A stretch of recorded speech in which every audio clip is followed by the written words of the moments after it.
Unanimous ang naging boto ng House Justice Committee na may probable cause para litisin ang impeachment complaints laban kay Vice President Sara Duterte. At kaugnay niyan, makakapanayan po natin si Committee Chairperson, Representative Jervy Luistro. Magandang umaga po sa inyo, ma'am. Si Maris Umali po ito.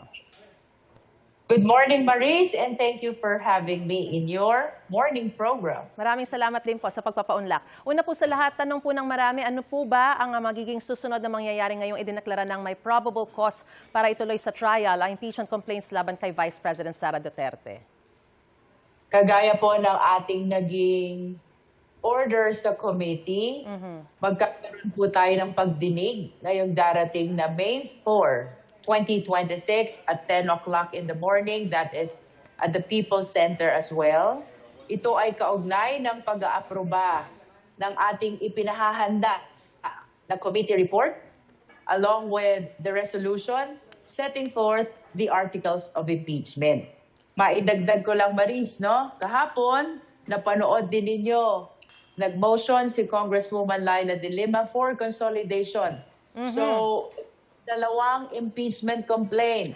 Sa Balya at Cabrera, lahat ng allegations dito, i-consolidate na under one articles of impeachment. We can have one articles of impeachment only before the committee, and we can transmit one articles of impeachment only as well. We can transmit only one to the plenary. Gaano po katagal bago masimulan yung trial proper? Because I understand, dadaan po ito sa plenaryo. At paano niyo po nakikita magiging takbo nito sa Senado gayong kakailanganin naman ng 2/3 vote doon po sa Senado? Well, as to when, I can only speak for myself, no? Magtra-transmit kami on May 4. And then we anticipate that the plenary will be transmitting these documents to all the members of the House of Representatives. So after giving them reasonable time to study the articles of impeachment and all the documents, the plenary should be ready to vote, no? As to when, it will depend on the plenary. And once they voted on this document, and if it is on the affirmation of probable cause, kung pagtitibayin ng plenaryo ang probable cause na nakita ng Justice Committee, kung yan ang paninindigan ng at least 1/3 ng members of the House of Representatives, then matra-transmit yan sa Senate. Kaya as to the question, when will the plenary vote happen?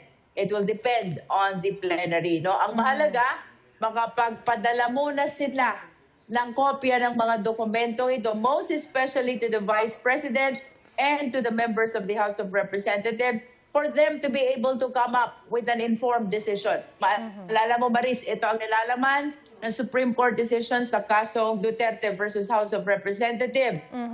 Dapat pagkalooban ng sapat na panahon ang mga miyembro ng House of Representatives upang mapag-aralan nila ang articles of impeachment along with attached documents and the evidence bago sila bumoto dito. And to which you are confident that it will pass the plenary? I do not want to preempt what will happen in the plenary, Maris, no? Kasi maraming factors, I think, which the members of the House are considering. One, we are not certain yet about the stand of the party leadership. At napakaraming partido ang nandiyan dyan sa loob ng House of Representatives, di ba? So we are not certain about that. Secondly, we cannot blame the members of the House of Representatives in considering the fact na malapit na rin yung susunod na national election. Of course, we are all political personalities here and we have political interest as well to consider. Ma'am, halimbawa lang po na hindi makakuha. Halimbawa lang po hindi makakuha ng sapat na boto sa plenaryo ng Kamara. Ano po ang susunod na mangyayari rito? Kung hindi tayo makakakuha ng at least 1/3 na boto sa plenaryo, that will be equivalent to the final dismissal of the impeachment complaint. Tapos na. Patay na yung impeachment complaint or yung articles of impeachment kung hindi makakakuha ng sapat na boto doon sa plenaryo. And that is at least 1/3 of all the members of the House. Baligtarin natin, Maris.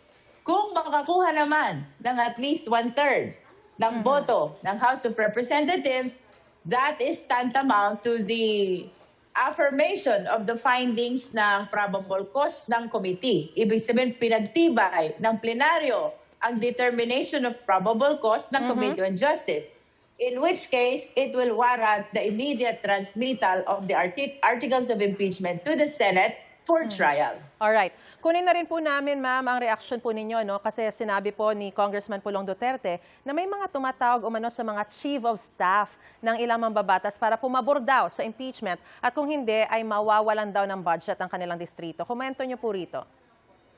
And as far as I am concerned, I beg to disagree to that. Wala po akong na-encounter na tumatawag na sino man maging sa akin or sa aking chief of staff concerning the support to this impeachment process. And I wish to add that in my capacity as chairperson, we did not stand for either party. We stood for the process, no?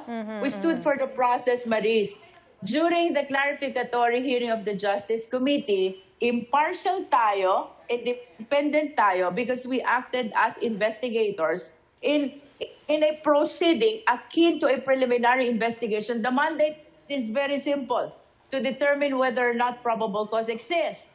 After the voting yesterday, nanalo na ang probable cause. As a matter of fact, it was a unanimous vote. Now, I can officially say that the Justice Committee has a stand. And the stand is for the probable cause, no? From this day forward, our mandate should be able to defend the determination of probable cause by the Justice Committee. And if this will be affirmed by the plenary, our mandate will continue, and that is to prosecute the Vice President until his conviction in the trial by the Senate. Alright. Pero may sinasabi po ang defense team ng BISE, no, na labag sa konstitusyon ang naging takbo po o yung naging disenyo ng impeachment proceedings. Ano po ang pahayag po ninyo rito? Well, they can always say that. They can always attack the constitutionality of the proceedings before the Justice Committee. As a matter of fact, we anticipated that since day one of our proceeding, no? Ang dami na nga ng petitions na nakabinbin sa Supreme Court. Nag-file pa sila ng criminal action against 4 members of the Justice Committee, and that includes myself, no? Anticipated namin lahat yan. Pero ang stand ng committee, so long as there is no TRO, so long as there is no injunction, our constitutional duty is to proceed with this impeachment process. Alright, maraming salamat po, House Justice Committee Chairperson Representative Jervy Luistro, sa inyo pong panahon at sa pagpapaliwanag po sa amin ng tungkol dito sa impeachment proceedings na ito. Maraming salamat, Maris, and good morning po sa lahat ng viewers and followers. Thank you. Magandang umaga po.